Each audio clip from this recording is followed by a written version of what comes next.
Opa, opa, o que tem aqui pra comer? Isso é pra ver? E aí, pessoal, tudo bem com vocês? Estamos começando mais um quadro do Tá na Bíblia e o episódio de hoje é o nascimento de Jesus. O Natal é uma época maravilhosa. Ai, é troca de presente, é reunir com os familiares, é amigo secreto, é presente pra lá, pra cá, é comida que quer dizer chega. Ai, maravilhoso, uma delícia. Ai, mas será que o Natal é só isso mesmo? Será que o Natal é só essas coisas? O Natal é muito mais que só troca de presente, só amigo secreto. Não, no Natal nós celebramos o nascimento de Jesus. É claro, é evidente que Jesus não nasceu nessa época, é óbvio, mas nós aproveitamos esse momento para celebrarmos ao Senhor e trazer à memória aquele nascimento que mudou a história aqui, né? E não só o nascimento, mas toda a trajetória de Jesus, desde quando ele cresceu, ele fez discípulos e aí depois ele se sacrificou por nós, morreu na cruz e depois ressuscitou. Nós temos que lembrar tudo isso, mas hoje nós vamos focar no nascimento de Jesus, porque é Natal. E como eu falei no vídeo anterior, eu ia falar alguns profetas, algumas profecias que já anunciavam a vinda do Messias. Lá no Velho Testamento já tinha tudo isso.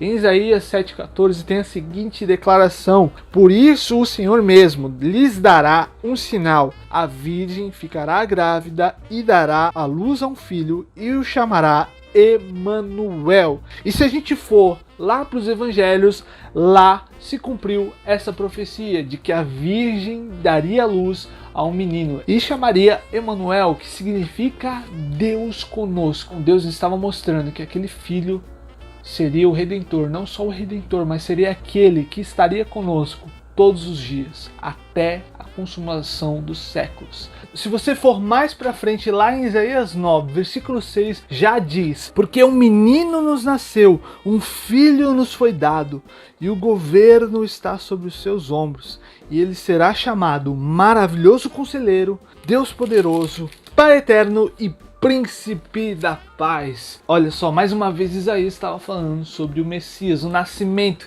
que viria.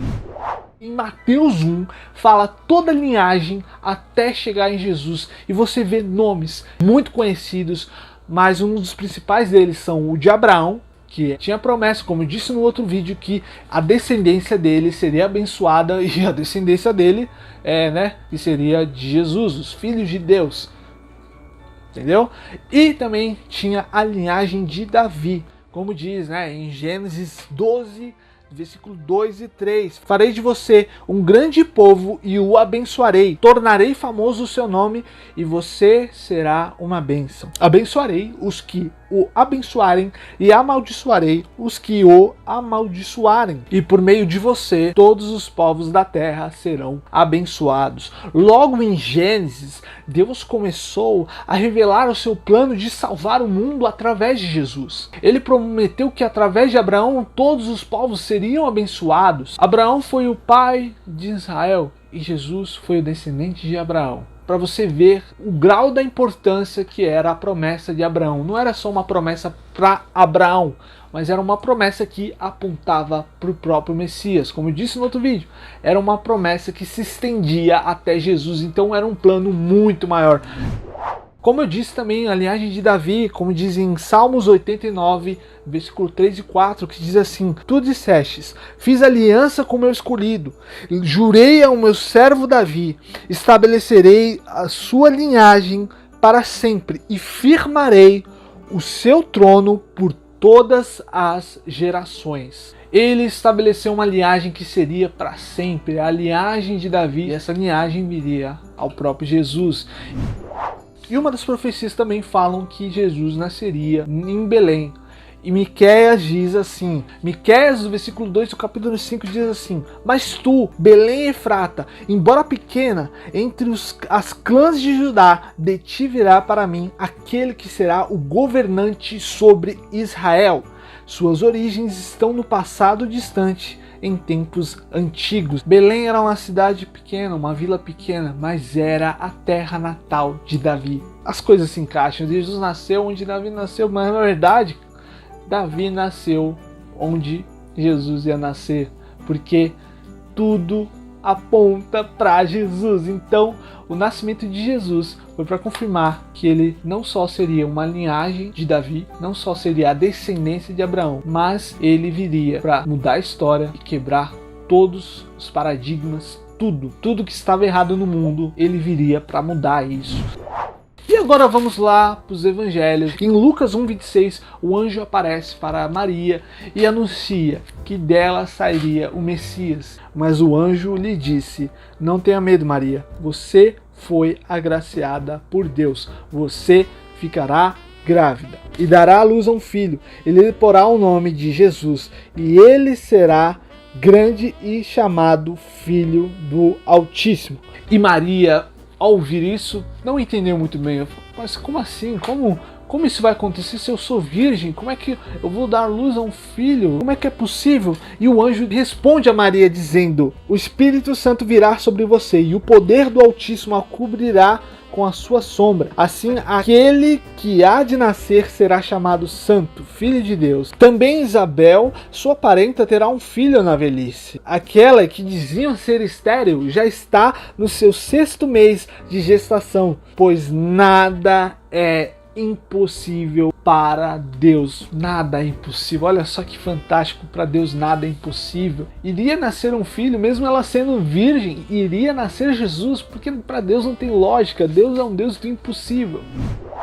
José, quando ficou sabendo dessa notícia, ele ficou muito, mas muito amargurado. E José estava prometido em casamento com Maria. Então para ele era uma questão de desonra, porque ele se sentia atraído por Maria.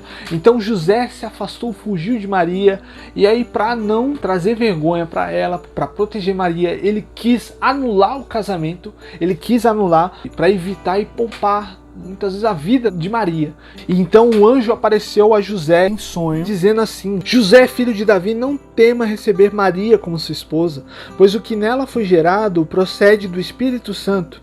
Ela dará à luz a um filho, e você deverá dar-lhe o nome de Jesus, porque ele salvará o seu povo dos seus pecados. Então ele creu naquilo que o anjo disse para ele, e ele voltou para Maria e cumpriu seu propósito.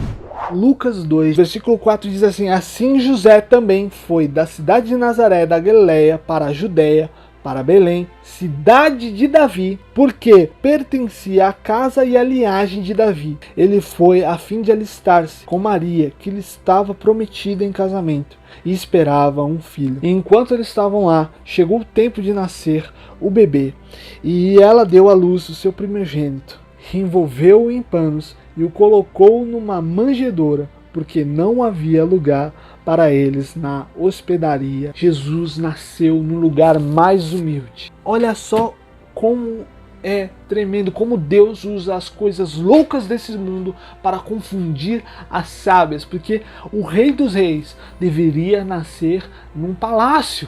Porque se você é rei, você tem que nascer num berço de ouro, você tem que nascer no palácio. Mas Jesus, Rei dos Reis, nasceu numa manjedoura. E nós temos vários personagens nessa história do nascimento de Jesus. Nós temos os magos, que eles, ao viram uma estrela no céu, eles foram atrás de Herodes para perguntar o que aconteceu, o rei, onde está o rei dos judeus, né? Porque nós vimos as estrelas. E Herodes, quando ficou sabendo de que nasceria o rei dos judeus, ele ficou com medo. Herodes primeiro mandou que os magos visitassem Jesus e depois voltassem para ele, para falar onde é que está Jesus, para que ele pudesse adorá-lo depois. E Deus, com sua onisciência, ele sabe de todas as coisas, ele sabia que Herodes não queria adorar Jesus, ele queria matar Jesus. Então ele já avisou em sonhos os magos de que era uma cilada. Quando tornaram a ver a estrela, encheram-se de júbilo.